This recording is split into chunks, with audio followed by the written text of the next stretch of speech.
Hi everyone, we've got quite a chilling clip for you today. It's a potential hijacking of a car.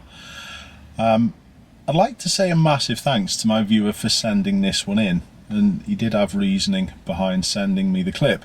It was simply to try and get out to more people. He thought that maybe my audience was going to be larger than if he put the clip out on his own, and he wants people to see this clip so maybe they can learn a lesson or two to stop it potentially happening to someone else.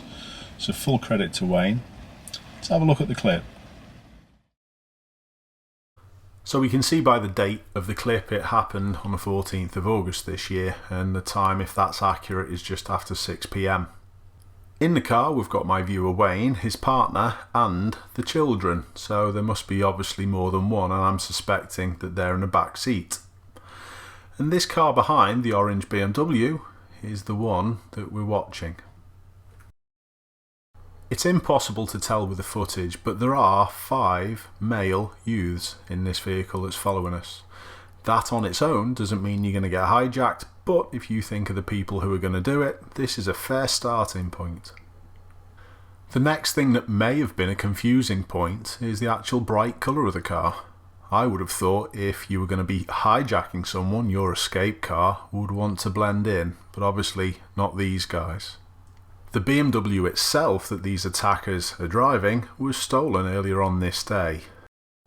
Since I've been talking about other things, we've only had just over 45 seconds since this orange car had started tailing the camera. Is that long enough for you to be suspicious?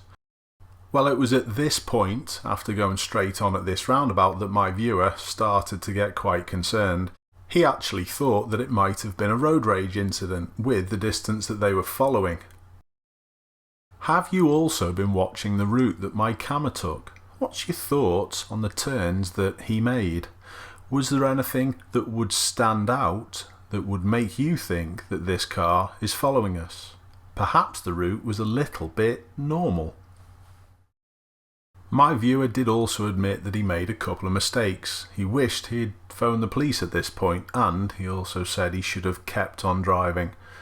Now I'm going to be quiet and just let you watch what happens.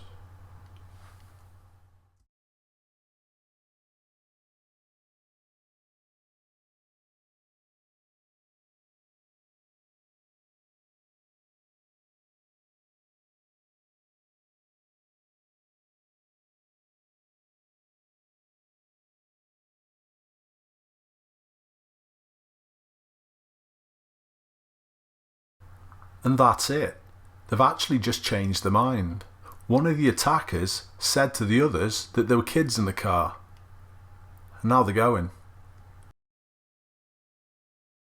Here's some more footage from across the road. My viewer's car is the red one, and this is where he turns right in towards a school entrance, but unfortunately the gates are locked.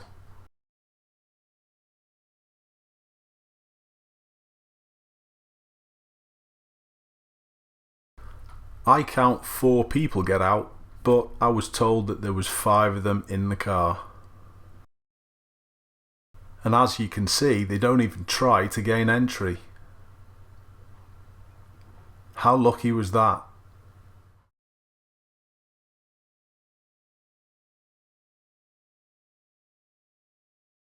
It also looks as though they didn't know where they were.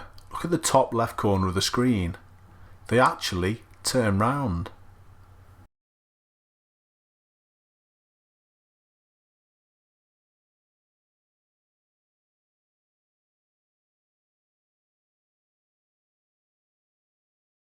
Instinct doesn't always serve you well in situations like this. If I'd have seen these guys stop behind me and get out, especially with the guy on the right hand side holding something like that, I don't think I would have stopped myself reversing. I would be in fear for my life and my family's life, and honestly I would have reversed straight into the driver's door and pinned him where he stood. That's obviously not going to be the answer for everyone, and I wouldn't even know whether that would be considered excessive force.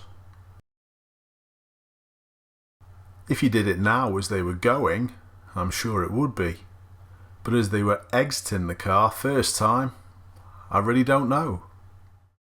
But if I was on my own, I would happily let them have the car. It's insured. Let me know in the comments what your instinct would have been. Not after seeing the clip and after listening to what I've said, but what would you have done if that had happened to you?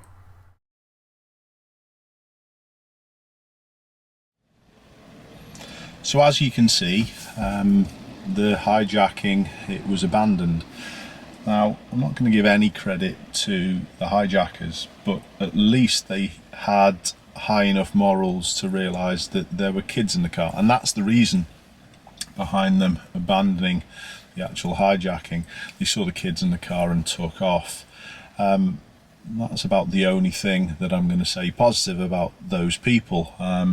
In fact, I don't think I'm going to say much about those people who tried to hijack the car. Apparently the police have finished their investigation, so I'm hoping, fingers crossed, that they've found these people and it's put a stop to them potentially doing it again.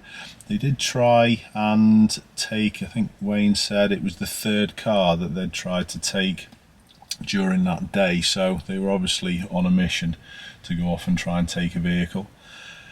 Is that a parent's worst nightmare, to maybe have a car stolen and your kids are inside? Well, not necessarily just to have the car stolen, but your kids are potentially going to get taken. Yes, I can imagine it would be, for me anyway, the parent's worst nightmare. So I'm happy that this situation didn't go any further.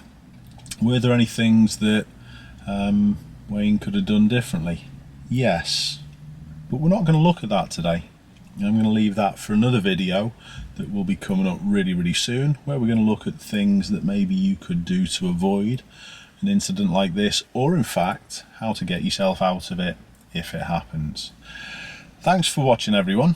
Don't let this put you off too much. It is a fairly rare event, but unfortunately it is something that we probably need to be mindful when we're driving out on the road. So keep safe, everyone, and I'll see you next time.